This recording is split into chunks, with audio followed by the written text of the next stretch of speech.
इस वीडियो में हम ऑनबोर्डिंग के बारे में स्टडी करेंगे कि एचआर मैनेजमेंट के अंदर वर्ड ऑनबोर्डिंग के क्या मीनिंग हैं, इसकी डेफिनेशन क्या होती है, ऑनबोर्डिंग कैसे की जाती है, इसका प्रोसेस क्या होता है और इसके प्रोसेस में कितने स्टेप्स इन्वॉल्व होते हैं। फिर हर एक स्टेप को हम वन बाय वन डिटेल के साथ स्टडी करेंगे। What is onboarding?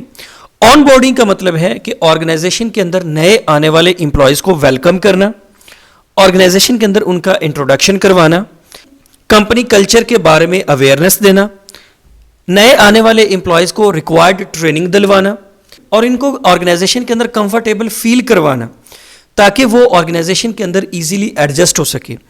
ऐसा जो प्रोसेस होता है ये कहलाता है onboarding. Onboarding is a process in which newly hired employees are introduced and integrated into their new role at an organisation. Onboarding एक ऐसा प्रोसेस है जिसके थ्रू ऑर्गेनाइजेशन के अंदर नए आने वाले एम्प्लॉयज़ को इंट्रोड्यूस करवाया जाता है, ऑर्गेनाइजेशन के अंदर उनको इंटीग्रेट किया जाता है ताकि वो अपने रोल को इफेक्टिवली और एफिशिएंटली एग्जीक्यूट कर सके। ऑनबोर्डिंग बहुत इंपॉर्टेंट होती है बिकॉज जब नए एम्प्लॉयज़ ऑर्गेनाइजेशन के अंदर आते हैं तो उनके पास ऑर्गेनाइजेशन का ज़्यादा नॉलेज नहीं होता। ऑनबोर्डिंग का प्रोसेस हर एक कंपनी या हर ऑर्गेनाइजेशन में एग्जीक्यूट किया जाता है बिकॉज जब भी ऑर्गेनाइजेशन के अंदर नए एम्प्लॉयज़ आते हैं तो वो कंपनी के साथ फेमिलियर नहीं होते।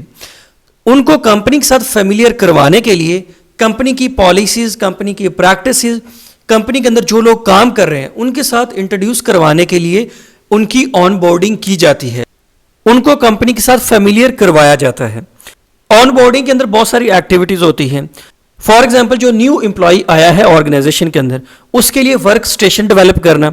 अगर वर्क स्टेशन नहीं होगा तो वो कहाँ पे बैठ के काम करेगा, उसकी ओरिएंटेशन करवाना मैनेजर्स के साथ, कॉलीग्स के साथ और सबऑर्डिनेट्स के साथ। नए आने वाले एम्प्लॉय को फेमिलियर करवाना ऑर्गेनाइजेशन के वर्क प्रोसेसेस के साथ, मैनेजमेंट एक्सपेक्टेशंस के बारे में बताना, ऑर्गेनाइजेशनल स्ट्रक्चर और कल्चर की अवेयरनेस दिलवाना, नए आने वाले एम्प्लॉय को अलाइन करना ऑर्गेनाइजेशन के विजन, मिशन और वैल्यूज के साथ। ये सारी चीजें इंक्लूडेड होती हैं ऑनबोर्डिंग के अंदर। ऑनबोर्डिंग का ऑब्जेक्टिव होता है कि नए आने वाले एम्प्लॉय की परफॉर्मेंस को मैक्सिमाइज करना और फेमिलियराइजेशन के टाइम को मिनिमाइज करना। इसीलिए कंपनीज ऑनबोर्डिंग के प्रोग्राम को लॉन्च करती हैं। जब कंपनी रिक्रूटमेंट करती है, सिलेक्शन करती है, नए एम्प्लॉयज जब ऑर्गेनाइजेशन के अंदर आ जाते हैं तो उनके लिए एक स्पेसिफिक टाइम पीरियड होता है। उस टाइम फ्रेम के अंदर एम्प्लॉयज की ऑनबोर्डिंग की जाती है, एम्प्लॉयज को ऑर्गेनाइजेशन के साथ फेमिलियर किया जाता है ताकि एम्प्लॉयज अपने नए रोल को अडॉप्ट कर सकें और अपनी मैक्सिमम आउटपुट दे सकें।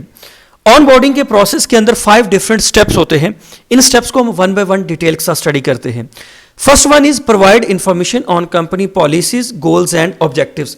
पहले स्टेप के अंदर नए आने वाले एम्प्लॉय को ऑर्गेनाइजेशन की पॉलिसीज के बारे में बताया जाता है, प्रैक्टिसेस के बारे में बताया जाता है, गोल्स एंड ऑब्जेक्टिव्स के बारे में बताया जाता है, विजन और मिशन के बारे में बताया जाता है और यह बताया जाता है कि कंपनी क्या एक्सपेक्ट करती है नए आने वाले एम्प्लॉय से, कंपनी क्या अचीव करना चाहती है, कंपनी के ऑब्जेक्टिव्स क्या है, नए आने वाले एम्प्लॉय को किस तरह से एफर्ट्स लगानी है ताकि वो कंपनी के गोल्स एंड ऑब्जेक्टिव्स को अचीव करने में हेल्प कर सके। सेकंड स्टेप होता है प्रोवाइड रोल क्लैरिटी। यहाँ पे न्यू एंट्रेंट को बताया जाता है कि मैनेजमेंट उससे क्या एक्सपेक्ट करती है, उसके डेली के टास्क क्या होंगे, कौन सी एक्टिविटीज एग्जीक्यूट करनी है नए आने वाले एम्प्लॉय ने। थर्ड स्टेप के अंदर एम्प्लॉय को नेसेसरी ट्रेनिंग्स दी जाती हैं।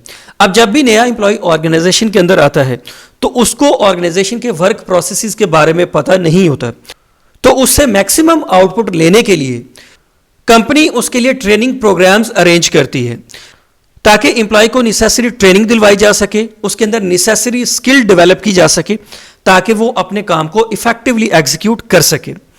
Fourth step is induct into organisational culture. Organisational culture के अंदर नए आने वाले एम्प्लॉयज की इंडक्शन करना, उसको ऑर्गेनाइजेशनल कल्चर के बारे में बताना। ऑर्गेनाइजेशनल कल्चर के अंदर डिफरेंट चीज़ें होती हैं। फॉर एग्जाम्पल कि ऑर्गेनाइजेशन के अंदर एम्प्लॉय से फीडबैक ली जाती है या नहीं ली जाती, क्या एम्प्लॉयज जॉब रिलेटेड इश्यूज को मैनेजमेंट के साथ इजीली डिस्कस कर सकते हैं या नहीं कर सकते, इंफॉर्मेशन का फ्लो किस तरह से होता है, मैनेजर के साथ जॉब रिलेटेड इश्यूज के अलावा किसी पॉइंट पे डिस्कशन की जा सकती है या नहीं की जा सकती। मतलब मैनेजर्स कितने ओपन हैं कि उनके साथ किसी भी प्रॉब्लम पे डिस्कशन हो सकती है या नहीं हो सकती। Last step is helps to form social connections with coworkers. ये बहुत इंपॉर्टेंट स्टेप है। इसका ऑब्जेक्टिव ये होता है कि जो नया एम्प्लॉय ऑर्गेनाइजेशन के अंदर आता है उसको कंफर्टेबल फील करवाना। जब उसका इंट्रोडक्शन कोवर्कर के साथ करवा दिया जाता है तो एक रिलेशनशिप डेवलप हो जाता है, एक सोशल कनेक्शन डेवलप हो जाता है कोवर्कर्स के साथ। इससे एम्प्लॉय क्वाइट इजीली ऑर्गेनाइजेशन के अंदर एडजस्ट हो सकता है। ऑनबोर्डिंग के प्रोसेस के लिए डिफरेंट टाइम रिक्वायर्ड हो सकता है। यह डिपेंड करता है कि कंपनी का बिजनेस किस तरह का है, कंपनी के ऑपरेशंस किस तरह के हैं, कंपनी का साइज कितना है। जो बड़ी ऑर्गेनाइजेशंस होती है ना वो ऑनबोर्डिंग के प्रोसेस के लिए ज़्यादा टाइम रखती हैं, लेकिन जो छोटी ऑर्गेनाइजेशंस होती है ना वो बहुत कम टाइम के अंदर ऑनबोर्डिंग को कंप्लीट कर देती हैं। लेकिन ऑनबोर्डिंग बहुत इंपॉर्टेंट होती है। इससे नए आने वाले एम्प्लॉयज़ ऑर्गेनाइजेशन के अंदर क्वाइट इजीली एडजस्ट हो जाते हैं।